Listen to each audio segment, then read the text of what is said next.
बिस्मिल्लाहिर्रहमानिर्रहीम। अस्सलाम वालेकुम। जी, तो अब सॉल्यूशन की तरफ चलते हैं, क्वेश्चन की तरफ। ठीक है, ये फॉर्मेट आप लोगों ने याद कर लेना पूरा, और इसमें माइनर एडजस्टमेंट्स होती रहा करेंगी हर क्वेश्चन में। मैं आपको साथ साथ आपको आइडिया हो जाएगा 2 क्वेश्चन करके, लेकिन मेजर यही है। तो स्टार्ट करते हैं प्रॉफिट बिफोर टैक्स से। ये कहाँ से मिलेगा? अब याद रखें, जो ऑपरेटिंग का पार्ट है इसका पहला हिस्सा इनकम स्टेटमेंट से। तो प्रॉफिट बिफोर टैक्स ओबियसली आप इनकम स्टेटमेंट में जाएं, ये आपका प्रॉफिट बिफोर टैक्स होता है। टैक्स पहले लास्ट स्टेप से पहले, सेकंड लास्ट स्टेप। तो ये 83,750 ये फिगर ले लिया आपने। उसके बाद आप इसमें ऐड करते हैं नॉन कैश आइटम्स। तो डेप्रिसिएशन एक्सपेंस है वो यहाँ पे आप देखें, ये आपका डेप्रिसिएशन एक्सपेंस लिखा हुआ है, ऑपरेटिंग एक्सपेंसेस में लिखा होता है। ये 88,250 है। डेप्रिसिएशन की 2 रजिस्टमेंट्स भी होती हैं वो इंशाल्लाह ताला जैसे जैसे क्वेश्चन आएंगे हम उनमें देख लेंगे। 2-3 क्वेश्चन में सारे कॉन्सेप्ट क्लियर हो जाएंगे। तो ऐड नॉन कैश आइटम की जो एडजस्टमेंट करते हैं, यहाँ पे डेप्रिसिएशन ऐड कर दें 88,250। नेक्स्ट इंटरेस्ट एक्सपेंस मैंने कहा है, इंटरेस्ट एक्सपेंस भी आपको यहाँ से मिलेगा। जो आपकी फाइनेंस कॉस्ट नज़र आ रही होगी आपको इधर, ये इंटरेस्ट 40,000, ये आप यहाँ से जाके लिखेंगे यहाँ पे कैश फ्लो स्टेटमेंट में। ठीक है, आपको आइटम बता दूँ, फिर आप क्वेश्चन देखेंगे, आपको सारी समझ आ जाएगी। तो हमने सबसे पहले अगेन वो जो स्टैंडर्ड हमारे पास डेप्रिसिएशन की यानी नॉन कैश आइटम की एडजस्टमेंट है वो कर ली, इंटरेस्ट की हमने एडजस्टमेंट कर ली। अब इसके बाद हम चलेंगे वर्किंग कैपिटल एडजस्टमेंट में। ऑपरेटिंग का ही पार्ट चाह रहा है अभी। ठीक है, तो वर्किंग कैपिटल एडजस्टमेंट्स को देखेंगे, उसमें पहले कैश इनफ्लोस देख लें सारे। तो आप देखें वर्किंग कैपिटल एडजस्टमेंट के लिए हमें बैलेंस शीट में जाना पड़ता है, करंट एसेट और करंट लायबिलिटीज़ में। मैं एक दफ़ा ये सारे आपको बता दूं, फिर वहाँ प्लस माइनस देख लेंगे। देखिए, करंट एसेट्स में कैश इन हैंड, और अगर कैश एट बैंक हो तो उसको तो आपने नहीं लेना, ये तो लास्ट स्टेप के तौर पे आता है। ठीक है, याद रखिएगा, आप लोग बार बार बच्चे मुझे पता भूल जाते हैं। कैश इन हैंड ऑपरेटिंग में ऊपर नहीं आएगा, ये बिल्कुल सेकंड लास्ट और लास्ट स्टेप के अंदर आते हैं कैश। ठीक है, और बैंक अगर हो तो इसको छोड़ देंगे। इसके अलावा बाकी तमाम करंट एसेट्स, ठीक है, कैश और बैंक के अलावा बाकी तमाम करंट एसेट को देखेंगे। क्लोजिंग इन्वेंट्री देखें, ये आपका 18 का डाटा है। ये अगर आप देखें, ये 18 का डाटा है, ये 19 का डाटा है। ठीक है, याद रखिएगा, लेफ्ट हैंड साइड पे 19 है, राइट हैंड साइड पे 18 है। सो ये 65 से 35 हो गया इन्वेंट्री। इसका मतलब है इन्वेंट्री में इंक्रीज़ आया है। 30,000 का इंक्रीज़ हमने कहा था एसेट में जब आता है, इन्वेंट्री एसेट है तो वो आउटफ्लो को शो करता है। अब इसको जाके जब देखेंगे, इन्वेंट्री में सॉरी डिक्रीज़ आया था 65 से 35 पे, ओबियसली कम हो गया 30,000 से। तो जब डिक्रीज़ होता है वो इनफ्लो होता है। ठीक है, इसलिए हमने इसे इनफ्लो में 30,000 से मेंशन किया। उसके बाद नेक्स्ट वाला आप देखें कि इन्वेंट्री है। देन अकाउंट रिसीवेबल को देखें, तो ये आपके पास 80 से 20 पे आया, ये भी आपके पास कम हो गया। तो इसका मतलब है ये भी आपके पास इनफ्लो है एसेट। जब डिक्रीज इन अकाउंट रिसीवेबल्स, तो ये भी 60 से, जो डिफरेंस है दोनों का 80 और 20 का 60 है, ये भी इनफ्लो है। ये आप देख सकते हैं यहाँ पे अकाउंट रिसीवेबल्स 80 और 20। देन लास्ट इसमें है नोट्स रिसीवेबल। नोट्स रिसीवेबल को देखें, ये 10,000 से 40,000 पे आया, ये इंक्रीज़ आया 30 से। जो इंक्रीज़ है एसेट में वो आपका आउटफ्लो है। ठीक है, इंक्रीज इन नोट रिसीवेबल 30,000 से माइनस में लिख दिया, ब्रैकेट वाली आइटम्स माइनस को शो करेंगी। ठीक है, ये आप देख सकते हैं। उसके बाद स्टूडेंट्स हमारे पास करंट एसेट साइड कंप्लीट होगी, करंट लायबिलिटीज़ में आए। तो आप देखें अकाउंट पेएबल्स आपके पास 18 में 90 के थे, 19 में 65 के हो गए, कम हो गए। लायबिलिटीज़ जब कम होंगी तो वो आउटफ्लो को शो करता है। तो हमारे पास दोनों का डिफरेंस 25 का है। ये अकाउंट्स पेएबल के अंदर देखें आउटफ्लो है, अकाउंट्स पेएबल 25 माइनस। ठीक, नेक्स्ट देखेंगे आप नोट्स पेएबल को देखें, ये पहले से बढ़ गए हैं, 30 से 50 पे आ गए, तो इनफ्लो को शो करेंगे। 20 का ये देखें notes, increase in notes payable 20 का इनफ्लो है, पॉजिटिव है। आगे चलें आप शॉर्ट टर्म लोन को देखें, ये 40 से 25 पे आ गया, 40 से 25 मतलब कम हो गया। तो 15,000 का कमी आई है, लाइबिलिटी में कमी जो आती थी उसे आउटफ्लो शो करते थे, 15,000 रुपये का कमी। ठीक है, ये सारी वर्किंग कैपिटल की एडजस्टमेंट आपने यहाँ से लेके यहाँ तक कर ली हैं। अब आपके पास इंटरेस्ट पेड आ गया है, इंटरेस्ट पेड और टैक्स पेड। इस क्वेश्चन में ये दोनों चीज़ें सेम हैं जो इनकम स्टेटमेंट में लिखी हुई हैं। इसमें मैंने खुद से इसको चेंज नहीं किया।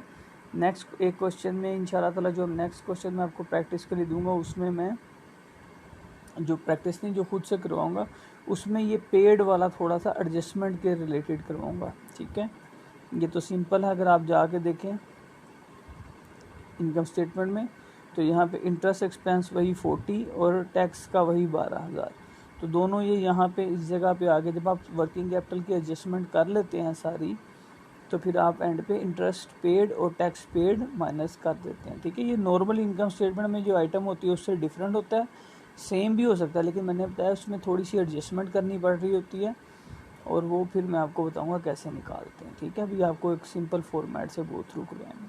आल्दो जो आपके पेपर में आता है ये उससे तो अच्छा खासा कम्प्रीहेंसिव क्वेश्चन है, वो तो बहुत ही आसान सा होता है। तो ये सारी एडजस्टमेंट्स आपने यहाँ पे लिख ली हैं, इनफ्लोस लिख लिए सारे ऑपरेटिंग के। ठीक है, ये आप देखें वर्किंग कैपिटल एडजस्टमेंट में कैश इनफ्लो सारे लिख लिए, कैश आउटफ्लो सारे लिख लिए। ये पॉजिटिव हैं, ये नेगेटिव्स हैं। पॉजिटिव का बैलेंस टोटल ले लिया 110, नेगेटिव्स का बैलेंस ले लिया 122। दोनों का जो डिफरेंस है वो उसको हमने एडजस्ट किया। ऊपर वाला जो हमारे पास प्रॉफिट के साथ फिगर थी, जो पहली एक दो एडजस्टमेंट की थी, प्रॉफिट एड डेप्रिसिएशन और एड इंटरेस्ट एक्सपेंस, उस 12 में 2 12 उसमें आप 10 जमा करेंगे और माइनस कर देंगे 122। जब आप ये करेंगे तो आपके पास आ जाएगा 2,12,000, उसमें 110 और 122, 110 आपने जमा करना है और 122 आपने उसमें से माइनस करना है, तो 2 लाख आपके पास आ रहा है। तो ये 2 लाख आपके पास ए आंसर के तौर पे आ गया। ए मतलब ऑपरेटिंग वाला आ गया। Net cash from operations during the year, तो ये ऑपरेटिंग का पूरा पार्ट यहाँ तक अगर आप देखें तो आपका ये ऑपरेटिंग का हिस्सा इसमें सोल्व हो गया। ठीक है, ये यहाँ तक आपका नेट कैश फ्रॉम ऑपरेशंस का पार्ट था ऑपरेटिंग का, वो 2 लाख आ गया आंसर इसका, पॉजिटिव आया है। आगे इन्वेस्टिंग में चलते हैं, दूसरा पार्ट इन्वेस्टिंग का होता है, उसमें देखते हैं कैश इनफ्लो क्या है। इसमें मैंने बताया था अगर हम कोई लॉन्ग टर्म एसेट वगैरह सेल करते हैं, लॉन्ग टर्म इन्वेस्टमेंट सेल करते हैं तो उससे कैश इनफ्लो होगा, और अगर कोई एसेट वगैरह बाय करेंगे तो वो कैश आउटफ्लो होगा। अब जाके देखें investment long term asset side पे जाके देखिए बैलेंस शीट में, ये नॉन करंट एसेट है। इसमें प्लांट एंड मशीनरी वगैरह तो आप देख लें, सिर्फ डेप्रिसिएशन की एडजस्टमेंट हुई है कि ये पहले आपके पास 2018 में 5 लाख का था एसेट प्लांट एंड मशीनरी, उसमें 50,000 की डेप्रिसिएशन माइनस हुई, तो आपके पास 4.5 का एसेट रह गया। उसके बाद फिर आप क्योंकि क्यूमुलेटिव डेप्रिसिएशन दे रहे हैं तो फिर से कॉस्ट लिखेंगे। 5 वाली कॉस्ट 2019 में भी 5 लाख का एसेट, लेकिन डेप्रिसिएशन 50,000 पिछले साल की, 50,000 इस साल की, तो क्यूमुलेटिव डेप्रिसिएशन यानी टोटल डेप्रिसिएशन 1 लाख हो गई। 5 लाख में से 1 लाख गया तो 4 लाख आ गया। ठीक है, वो 4.5 में से 50 ही जा रहा है। ये बस ये एक मेथड होता है जिसमें हम एक्यूमुलेटेड डेप्रिसिएशन लिखते हैं कॉस्ट। तो इसमें कोई ऐसा परचेज नहीं हुआ, ये सिर्फ और सिर्फ चेंज जो है वो डेप्रिसिएशन की वजह से, उसकी एडजस्टमेंट हम कर चुके हैं नॉन कैश आइटम के तौर पे। अगर आप फिर से देखना चाहें तो ये देखें, डेप्रिसिएशन की एडजस्टमेंट हो चुकी है। इसमें 50,000 इसका है और बाकी ये फर्नीचर की डेप्रिसिएशन अगर आप देखें। अब यहाँ पे एक्यूमुलेटेड डेप्रिसिएशन वही कॉन्सेप्ट है कि 3 लाख का एसेट था 2018 में, उसकी 45,000 15% डेप्रिसिएशन है, तो 3 लाख में से 45,000 क्या था, 255 का एसेट था। अगले साल भी 3 लाख वही कॉस्ट लिखी और एक्यूमुलेटेड डेप्रिसिएशन इस पे जब निकाली तो इसकी जो नई डेप्रिसिएशन आई वो ये देख सकते हैं आप, ऊपर फार्मूले में नज़र आ रहा है, तो 38,250 बनती है। 15% आप लेंगे किसका, 2,55,000 का, और ओबियसली आपने नहीं लेना, ये कैलकुलेट हुआ पड़ा है। सो आपके पास एक्यूमुलेटेड डेप्रिसिएशन, तो ये बैलेंस आ गया आपके पास। ठीक है, 3 लाख में से 83,250 माइनस करेंगे ये, तो ये 255 दो इसकी 18 की फाइनल वैल्यू है, net value, book value, depreciation less करके 2019 के अंदर 216 है।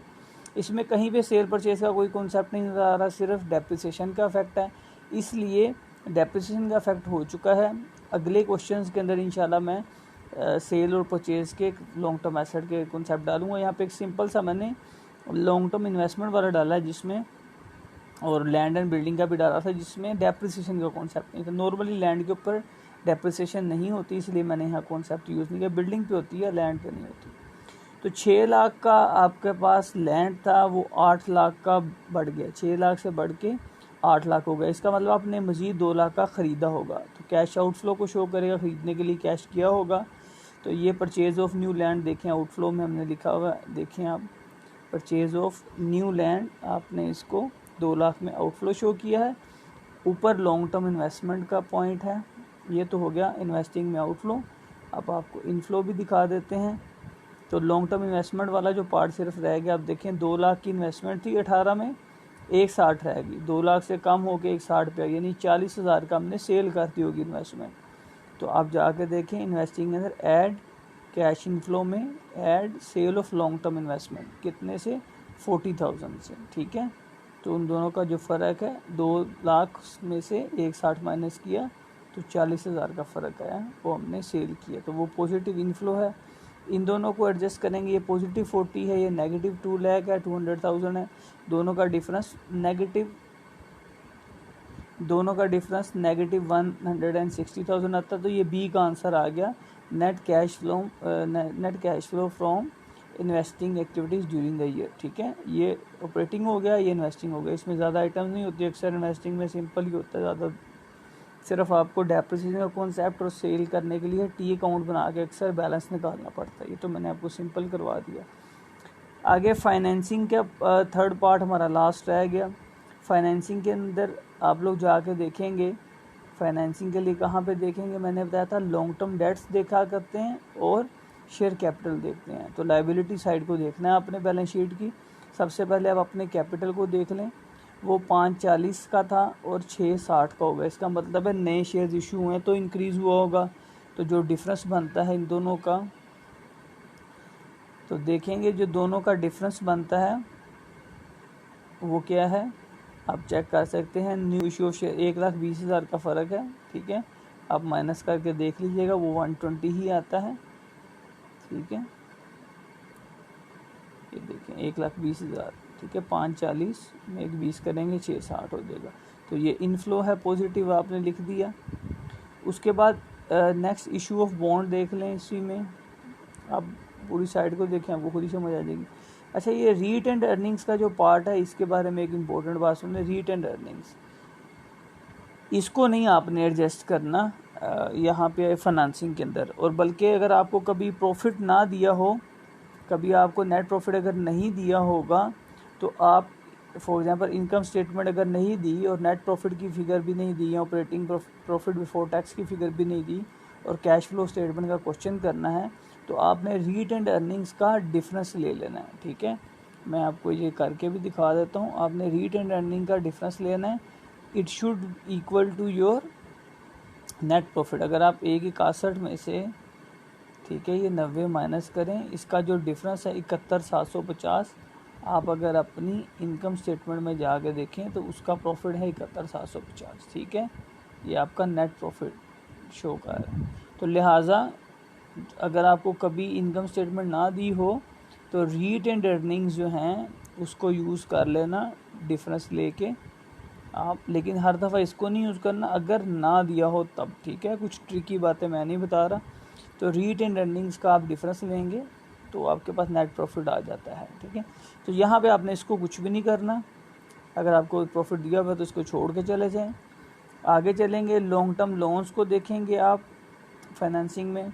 ये 480 से 460 के हो गए, कम हो गए, इसका मतलब आपने रीपे कर दिया होगा। 480 से लोन कम तभी होता है ना जब पे करते हैं। तो 20,000 का आउटफ्लो नज़र आ रहा है। यहाँ आउटफ्लो में देखिए रीपेमेंट ऑफ लोन आपने 20,000 में नेगेटिव लिखा होगा, ठीक है। आउटफ्लो है इसलिए नेगेटिव, ब्रैकेट में जो है वो नेगेटिव है। इसके अलावा देखें आप डिबेंचर्स पे देखें तो ये 4 लाख से 2,20,000 के रह गए, 4 लाख से 2,20,000 के, इसका मतलब है ये भी आपने रीपे कर दिया है, तो ये भी आउटफ्लो में आएगा। रीपेमेंट ऑफ डिबेंचर्स 1,80,000 है, ठीक है। तो इसके बाद देखें आप, आपके पास नेक्स्ट कौन सा है, डिबेंचर्स के बाद बॉन्ड्स था। यहाँ पहले 0 था, बिल्कुल भी नहीं थे बॉन्ड्स, और अब 50,000 की, इसका मतलब इंक्रीज़ हुई है लाइबिलिटी, यानी नए बॉन्ड्स इशू किए होंगे, कैश आया होगा। तो 50,000 का इनफ्लो हो रहा है, इसको आप 50,000 को इनफ्लो में देखेंगे। इशू ऑफ बॉन्ड्स के पॉजिटिव है, इनफ्लो है, ठीक है। तो ये लाइबिलिटी साइड भी ऑलमोस्ट हमने सारी कर ली जी। तो ये देखें बॉन्ड्स का जो है ये आ गया आपके पास, ये 50,000 इनफ्लो है। अब आप क्या करेंगे, ये आपके पास इनफ्लो थे दो, एक 20 और 50 इनफ्लो, 170 टोटल इनफ्लो आ गया। रीपेमेंट ऑफ लोन और डिबेंचर वाली हमने आइटम्स की थी आउटफ्लो, 220 और 180, ये आपके पास 2 लाख का आउटफ्लो आ गया। और ये 2 लाख का आउटफ्लो, ये टोटल नेगेटिव 2 लाख से आ रहा है, 200,000 से, ठीक है। और 2 लाख का माइनस और 170 का इनफ्लो, ठीक है। दोनों को एडजस्ट किया, 30,30,000 का outflow negative cash flow show कर रहा है। तो net cash from financing during ये नेगेटिव आया, सी नेगेटिव आया। अब ए, बी और सी तीनों को जब हम ऐड करेंगे, 2 लाख में से 160 चला गया, नेगेटिव है, 40,000 रह गया पॉजिटिव का, 40,000 पॉजिटिव में से 30 फिर माइनस का चला गया, तो आपके पास 10,000 आ गया। ये है total overall net cash generated during the year. जब तीनों को करते हैं तो पूरे साल में जो कैश जनरेट हुआ सारी एक्टिविटी से वो प्लस माइनस करके 10,000 पॉजिटिव है। उसमें आप opening cash and cash equivalent, जो कैश का बैलेंस मैंने छुड़वाया था कि आपको कहा था करंट एसेट में जिसको नहीं छेड़ना, वो यहाँ पे जब ऐड करेंगे तो इट विल इक्वल टू 10,000 और 10,000, 10 और 10,000 इक्वल टू 20,000, जो कि क्लोजिंग बैलेंस के इक्वल है। और जब ये इक्वल आ जाए तो आपका आंसर ठीक है, ठीक है। आपने ये ओपनिंग देखें, 10,000 ऐड किया कैश का, ये आपके सामने कैश है, 10,000 ऐड किया तो ये क्लोजिंग के इक्वल आ गया 20। नेट कैश जनरेटेड में 10,000 आपने कैश का ऐड किया तो आपका 20 इक्वल आ गया। होप कि आपको ये अंडरस्टैंड हो गया होगा। अब आप इसको देखिएगा।